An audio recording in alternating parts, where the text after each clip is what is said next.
Hello and welcome to CBL. I am Manvendra Singh Mangat and today we are going to discuss previous year questions of polity in Haryana Civil Service Preliminary Examination.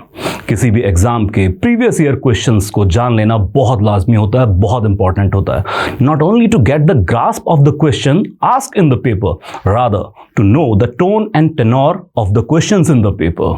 और साथ ही it is said that previous year paper is a key to unravel the minds of paper setters, कि वो किसी भी subject के ऊपर किस तरीके से क्वेश्चन फॉर्म करते हैं.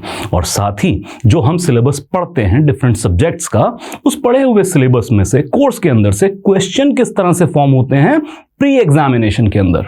और साथ ही हम ये भी मिथ बस्ट करेंगे कि सिविल सर्विस एग्जाम के अंदर तो पता नहीं क्या कुछ ही पूछ लेते हैं. क्या ऐसा बहुत अतरंगी सवाल आते हैं जो हमारी तैयारी के डोमेन से बाहर होते हैं, या फिर सिंपल सीधे सिलेबस से रिलेटेड सवाल आते हैं. तो इन सारे मिथ्स को भी बस्ट करेंगे और प्रीवियस ईयर पेपर के साथ जानेंगे हरियाणा सिविल सर्विसेज में पॉलिटी सिलेबस के अंदर क्वेश्चंस किस तरीके से फॉर्म किए जाते हैं. Let's bring it on and let's start with 2022 का question paper about polity subject. Our first question is, consider the legal issues involved in the following advisory opinion rendered by the Supreme Court of India under Article 143 of the Indian Constitution. So Article 143 जो advisory jurisdiction है, और president साहब कभी भी supreme court की opinion ले सकते हैं किसी लीगल या फिर मैटर ऑफ फैक्ट के ऊपर, पब्लिक इंपॉर्टेंस के टॉपिक के ऊपर. So it goes like, Delhi laws act 1951, Keshav Singh 1965, special reference number 1 of 2001 and special reference number 1 of 2002. Now, Keshav Singh is a famous case that relates to legislative privileges, और Delhi Laws Act तो landmark judgement के तौर पे जानी जाती है about delegated legislation. और इसी के साथ स्पेशल रेफरेंस नंबर 1 2001 आया था गुजरात गैस के ऊपर, और 2 आया था गुजरात असेंबली इलेक्शन के ऊपर. सो वो आंसर विल बी बी, जो कोडिफिकेशन के साथ. सो ये थोड़ा सा टफ लेवल है, क्योंकि नॉर्मली जो हमारा शेड्यूल ऑफ स्टडी रहता है उसमें इस तरह की चीजें हम नहीं पढ़ते हैं. लेकिन फिर भी अगर केशव सिंह पता है, दिल्ली लॉज एक्ट केस पता है, ये हम चीजें पढ़ते रहते हैं, तो उससे क्वेश्चन सॉल्व हो सकता है.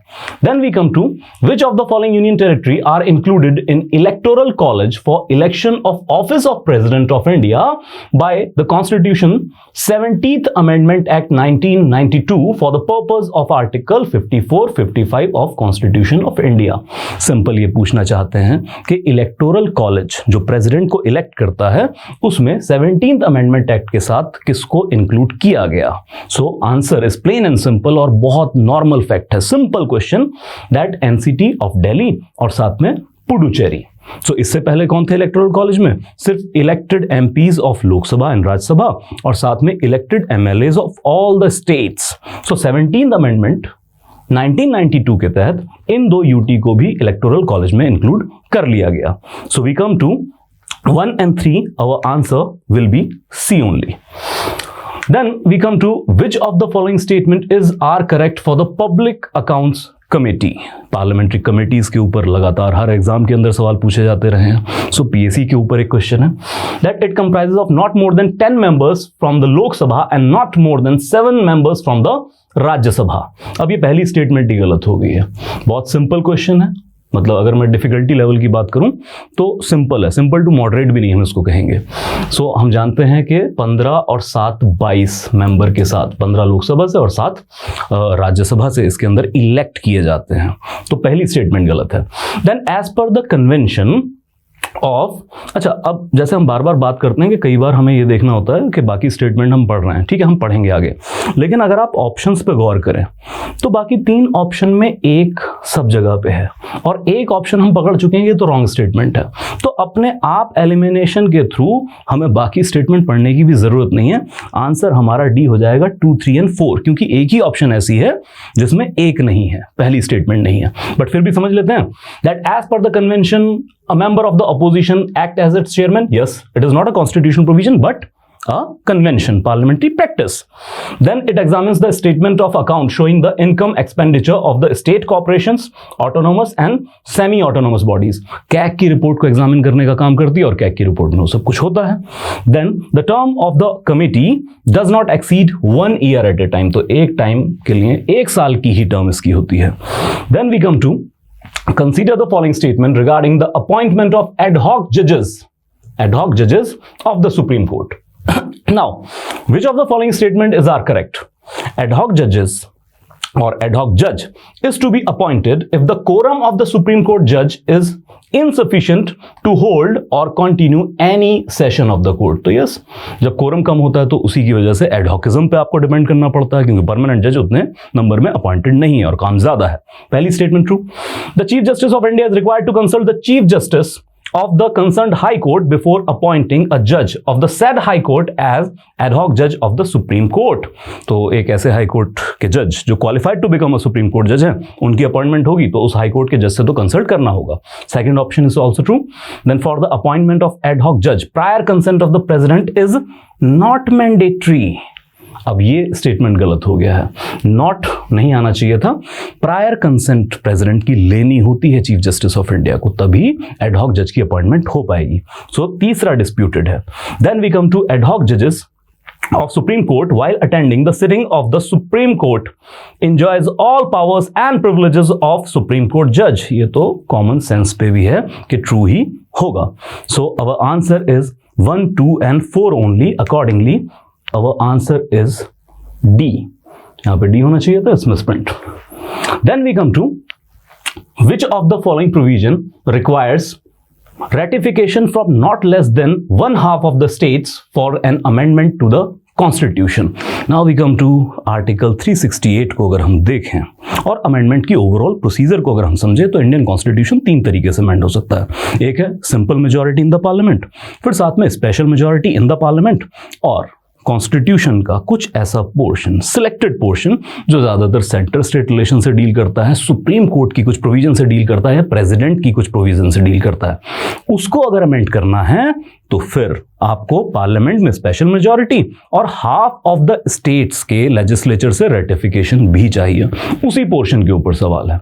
So we come to any of the list in the 7th schedule. Yes, it is true. Half of the state से पूछे बिना, फेडरल स्ट्रक्चर का वो पार्ट है तो हाफ ऑफ द स्टेट से पूछना होता है या फिर रेटिफाई करवाना होता है. Then article 54, 55 and 73 it deals with the president, तो ये भी ट्रू है.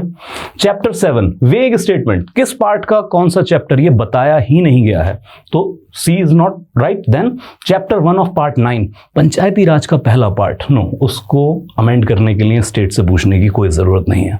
So our answer is A and B, and in our case our answer is A.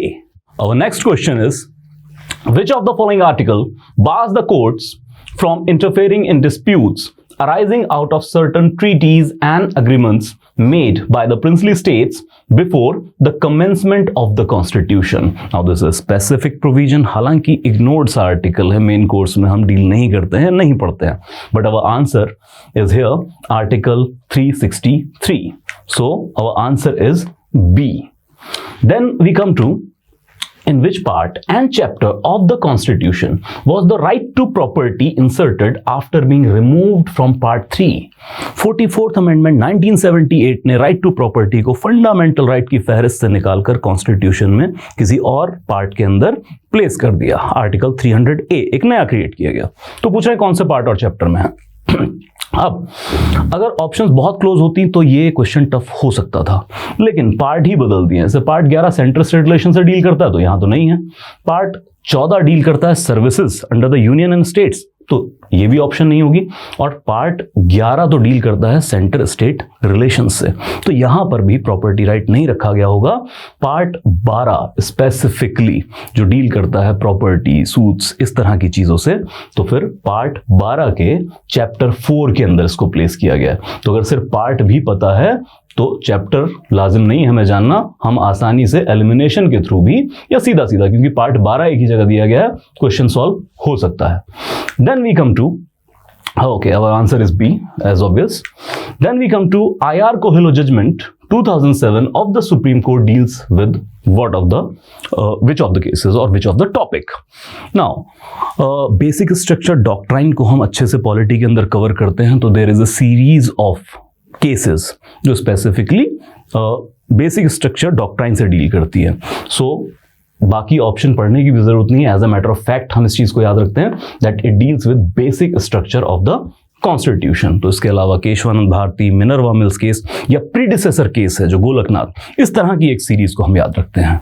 Now we move to another question paper, that is paper of 2021. Our first question is, consider the following statements. Right to vote is a legal right and not a fundamental right.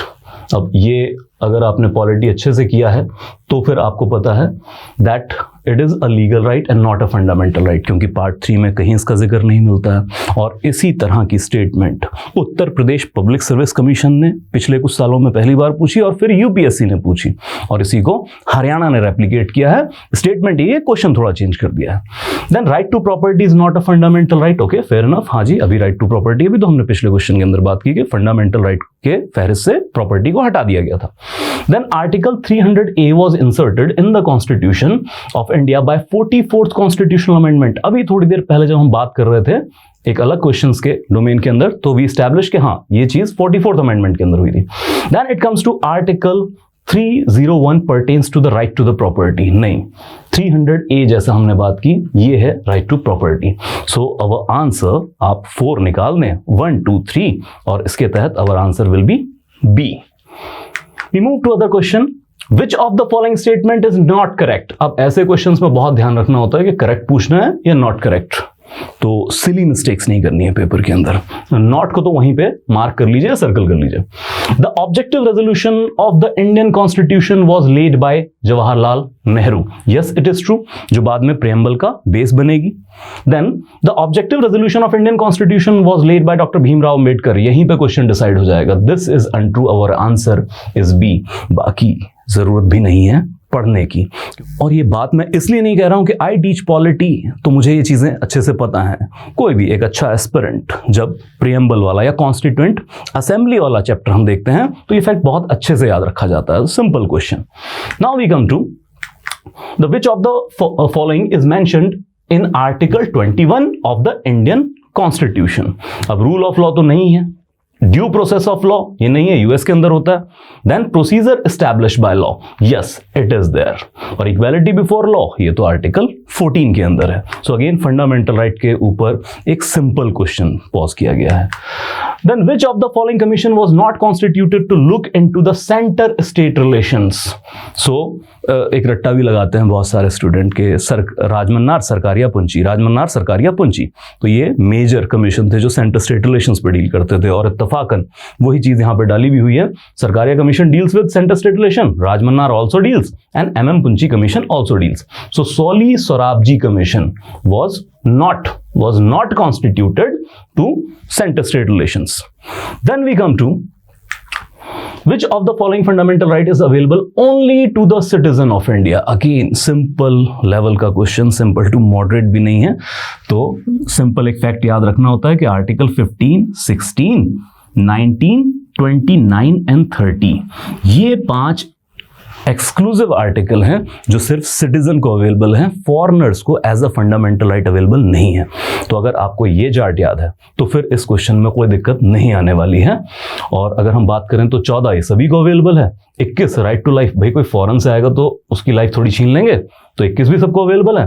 और साथ ही में right to freely profess, practice and propagate the religion. कोई foreigner भी यहाँ पे आता है तो उसको अपना रिलीजन प्रैक्टिस करने की इजाजत हम देते हैं, एज अ फंडामेंटल राइट देते हैं. लेकिन 29 आर्टिकल तो हमने भी चार्ट बनाया था, मैच हो गया. 29 article about cultural rights.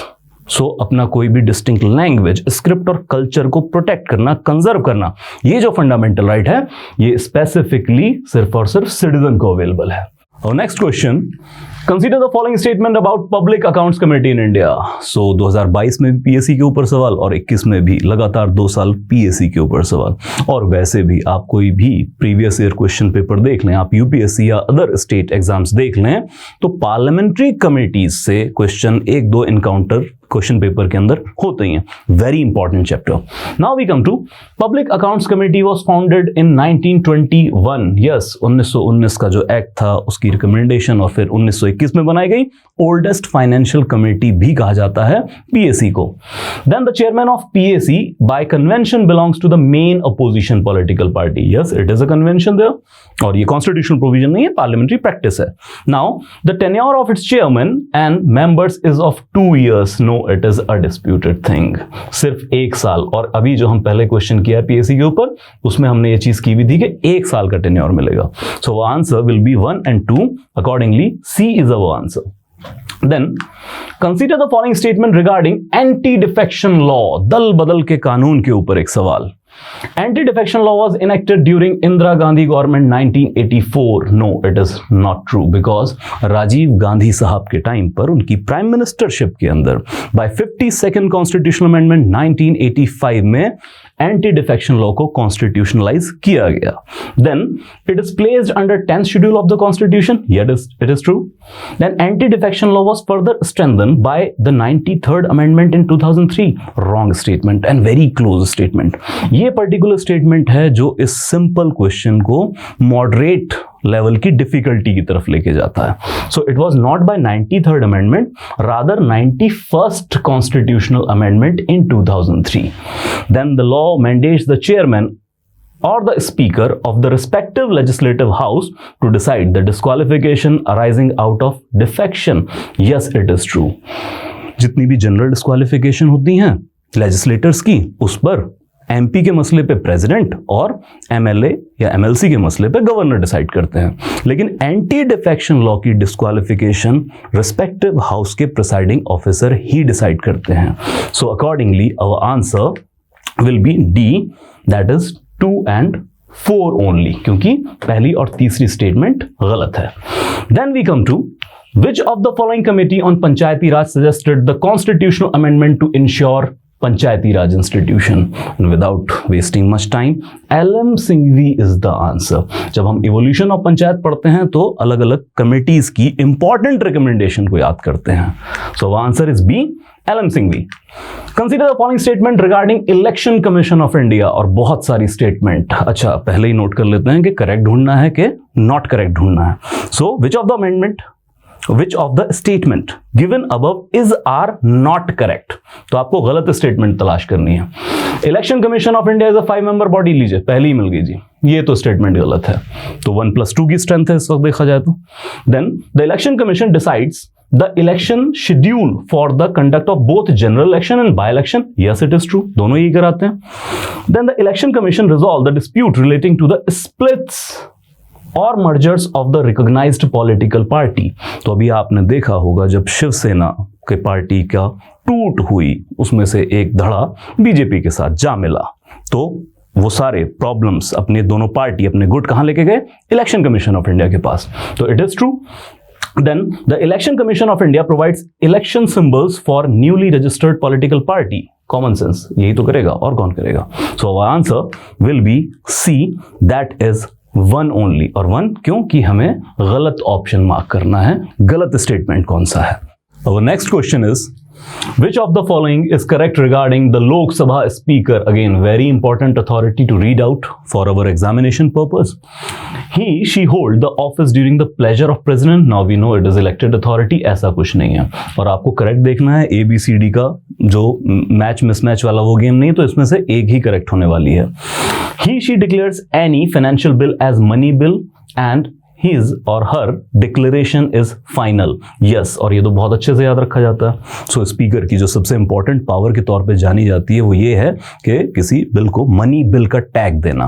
Then if she or he intend to resign, the letter of resignation has to be addressed to the president।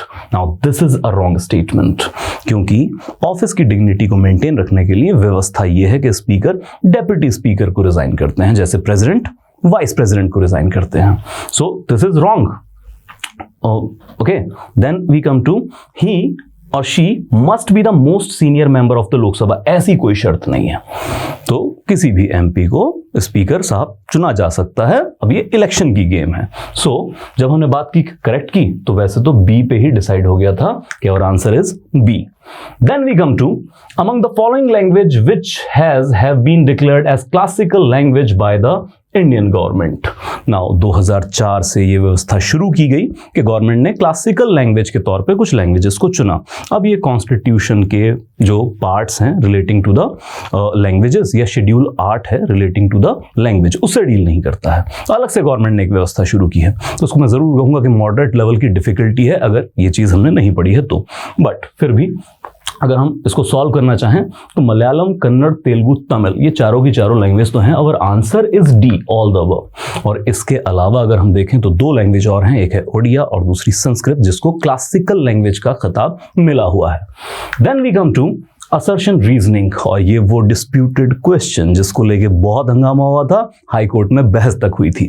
That financial bills can be introduced only word डाला है in the lower house Lok Sabha, and further lower house Lok Sabha is directly elected by the people। और ये assertion reasoning का सवाल है कि मतलब ये जो assertion statement दिया जा रहा है इसका रीजन नीचे लिखा हुआ है।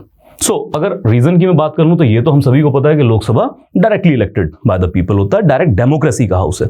लेकिन जो पहली स्टेटमेंट डिस्प्यूट हुआ वो ये था कि इन्होंने लिखा फाइनेंशियल बिल्स, और बिल्स लिखा है ऐसा टाइप 1 टाइप 2 में बाइफरकेट भी नहीं कर रहे हैं, can be introduced only in lower house that is Lok Sabha. Absolute term के अंदर स्टेटमेंट दी है जो कि गलत है।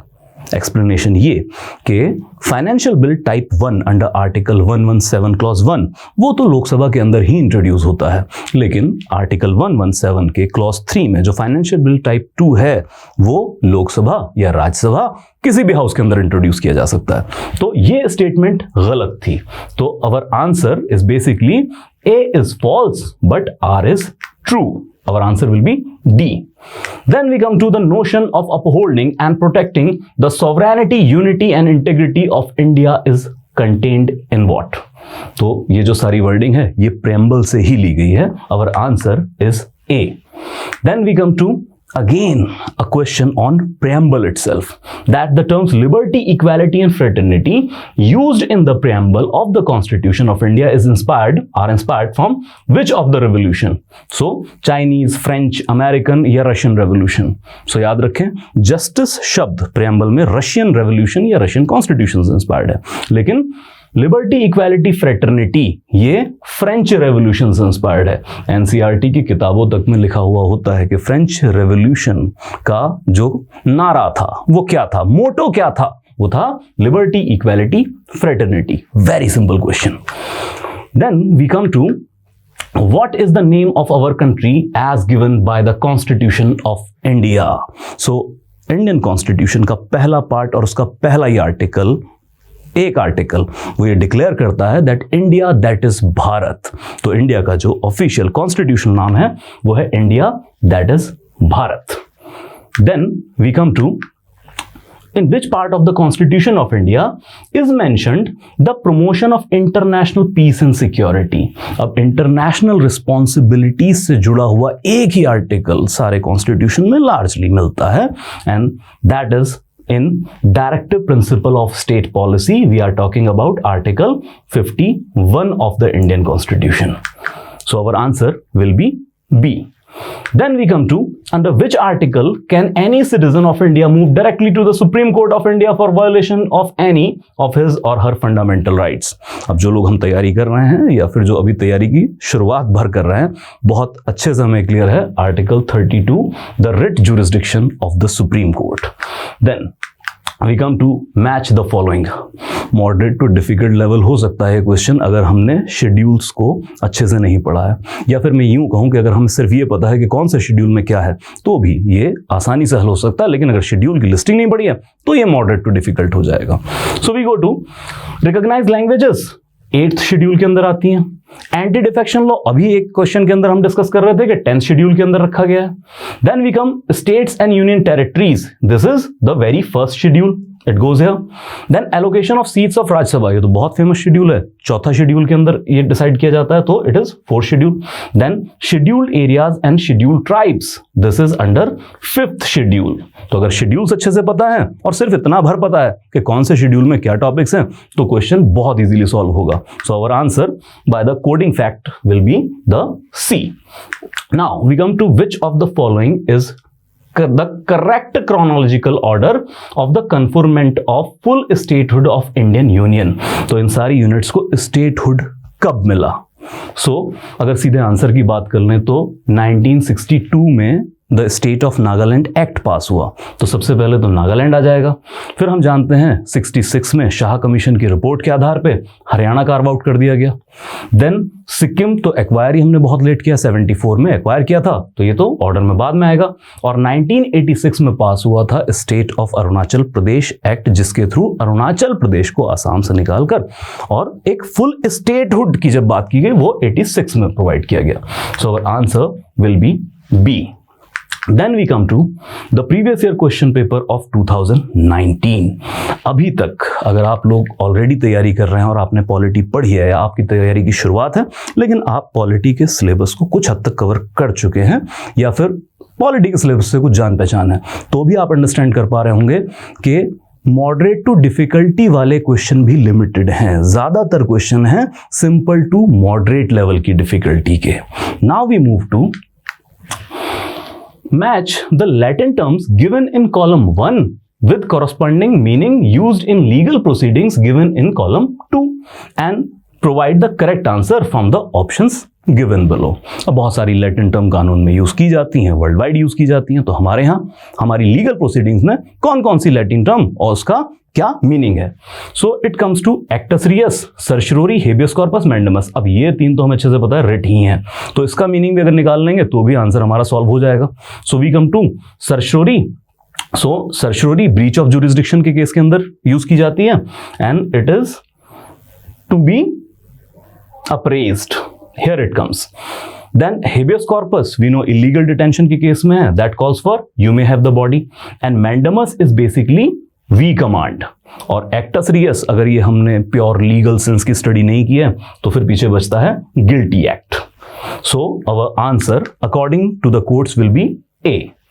Now we move to who was appointed attorney general of India on 30 June 2017।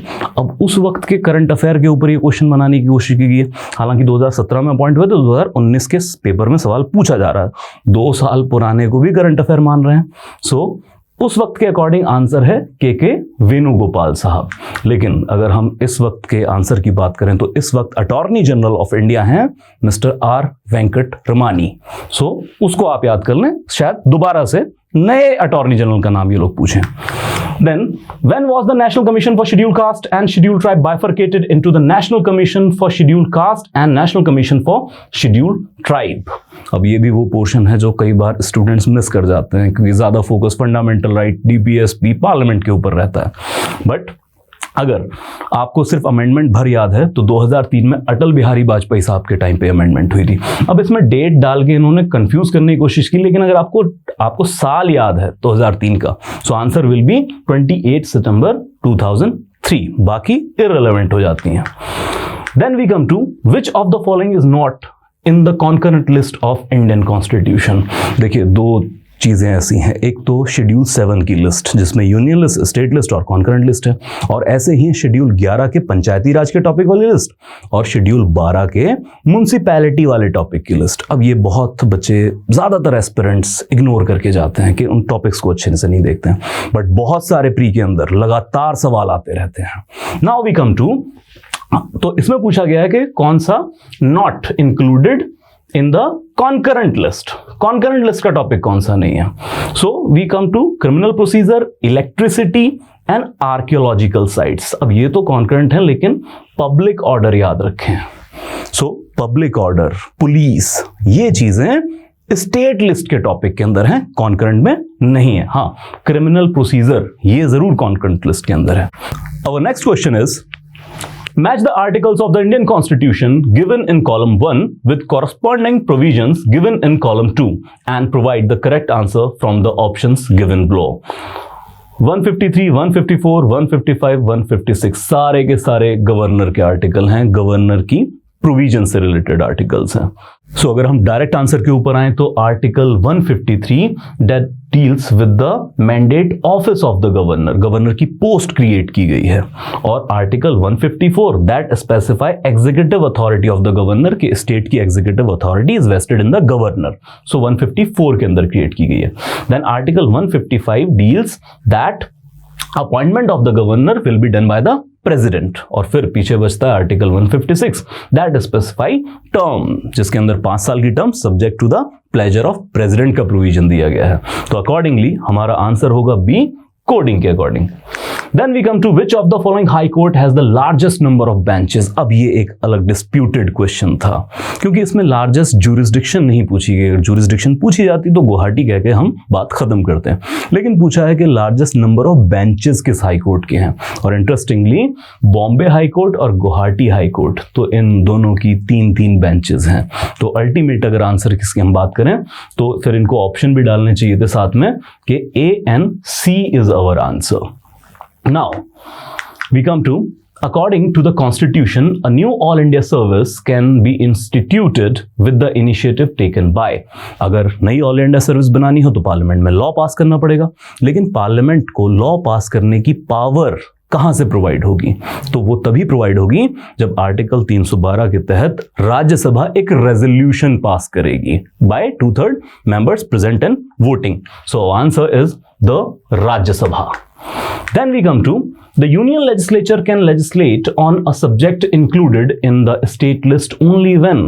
अब जो सब्जेक्ट मैटर का बाइफर्केशन रादर ट्राइफर्केशन है, क्योंकि यूनियन लिस्ट है, स्टेट लिस्ट है और कॉन्करेंट लिस्ट भी है, तो स्टेट लिस्ट के ऊपर कब पार्लियामेंट लॉ बना सकती है?